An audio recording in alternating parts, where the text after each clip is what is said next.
In this video, we are going to try and understand eco-criticism as a kind of literary approach or a critical tool to analyze literary works. Now, eco-criticism looks at the treatment of nature in the works of writers.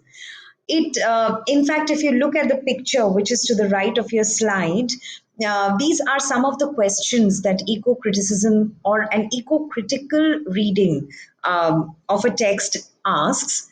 How is nature represented in a particular work of art?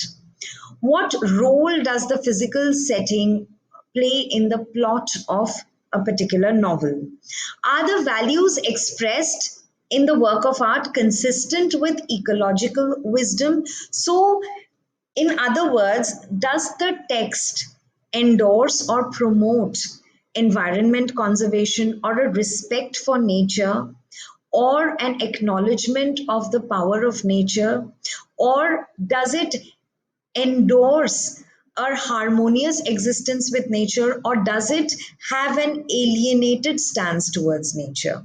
Does it consider itself and its characters different from nature? So, when eco criticism traces these elements, it in fact criticizes man nature dualism. Dualism is separation, and also the projection of nature as a non living passive entity in many novels, plays, or poems, where nature just serves as a convenient backdrop against which all actions take place, and nature does not have any role. So, where nature is treated as a consumable and its depiction is very market driven, it is very utilitarian or commercial.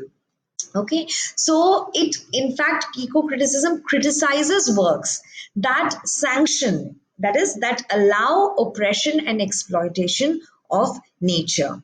And it also questions the imperialist and colonizing project of the Western man. So all these adventure novels, which are a part of classical canonical literature, like Robinson Crusoe, Treasure Island, Coral Island, Lord of the Flies, King Solomon's Mines, where they show that the hero is set embarking on a journey, and maybe the journey is by ship, and then the hero is trapped on an island, and then he figures out, and he is in fact he's not in harmony with nature. He's trying to dominate nature. He's trying to control nature. So eco-criticism traces these elements, these elements of power, of domination over nature, of nature's oppression, of nature's exploitation and indiscriminate